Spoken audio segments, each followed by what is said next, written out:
So this is our first attempt at giving you a glimpse of what's going on at the shelter. Not everyone likes emails, so we thought we'd do a video chat.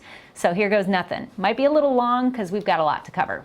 So first round, let's talk about some statistics. I know you all love some numbers. So when we look at January through August of 2019, right now our cats are at a 79% live release rate. Our dogs are at 86%, and our small animals are at 78%. So that means our total live release rate for this year so far through the end of August is 81%. You guys, that's up 10% since last year. So good job. You guys are doing some amazing work. Now let's move on to calls. We've got calls for service so far, 13,663 calls, and we all know our enforcement division is extremely short, so way to rock it, you guys. We are down a little bit from calls of last year by about 300, so not too bad, but you guys keep doing the excellent job. Intakes overall, last year we had 6,702. This year, we're actually down by 4%. We have 6,479. My goal is for that intake to keep decreasing so we can concentrate on those animals that do end up here and that do need a little extra work. So again, keep up the good work, you guys. Now, big shout out to our volunteers and our fosters. So far, as of early September, 746 animals went out in foster. That is amazing. I know a lot of you staff members are also doing foster work, so way to go. There's no words. It's just amazing how much you guys are doing. And we have over 9,700 hours already this year put in by volunteers. So that's pretty awesome. So if you see a volunteer, make sure you thank them for their help.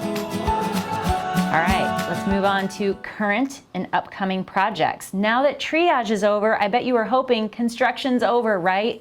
No.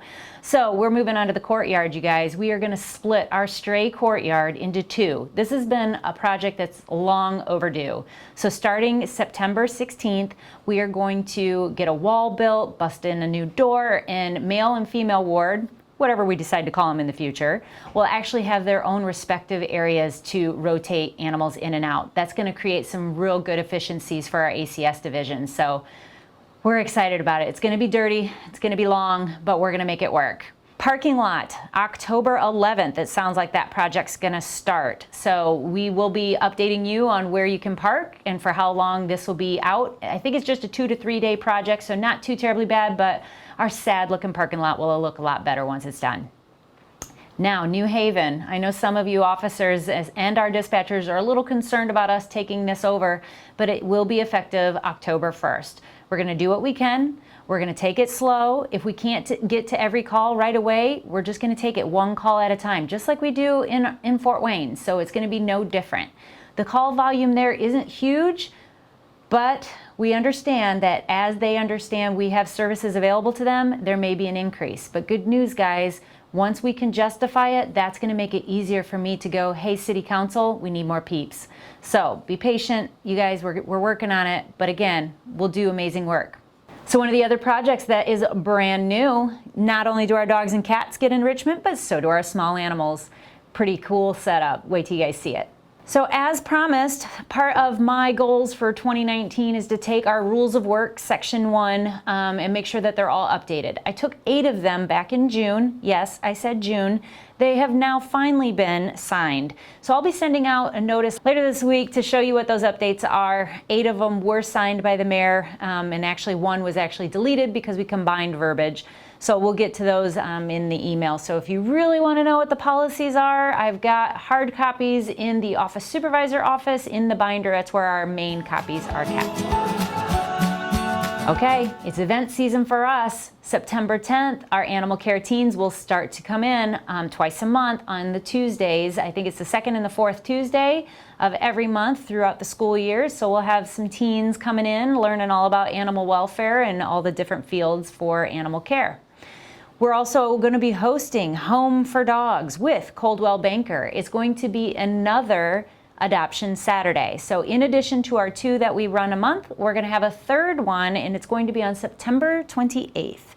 So it's going to be called Home for Dogs. And they are sponsoring this event by basically donating to us, which allows us to fund a position for that day and send more animals home.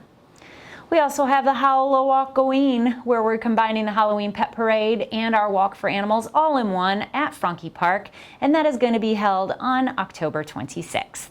I would like to give a big shout out to Chuck and his family for hosting a book party, and for whoever attended, whether it be staff, volunteers, or just his friends and family, pretty amazing. He actually was able to raise some money to purchase books for our reading program here at the shelter, so kudos to you, Chuck. Thanks for your help with that. New staff. Yes, we have lots of new faces around here. Though we were sad to see some staff go, they're moving on to different things, maybe better opportunities for them. So we've got some new staff here. I'd like to introduce you to the following people. We have Lauren in adoptions. We have Mindy in adoptions. We have Delaney in education. Sarah in education. Stacy in our enforcement division. Mandy in our enforcement division. And brand new, who you won't see just quite yet, his name is Matt, and he will be here on September 23rd. So who's leaving? We all have heard Jamie is leaving us. She is transferring to Indianapolis since her husband was relocated there. So we would like to welcome Rhonda to the management team. She was awarded the position of office supervisor, and she had some tough competition, so welcome aboard. And then we are going to promote Tabitha to fill Rhonda's spot in the ACS division. So welcome Tabitha to full-time.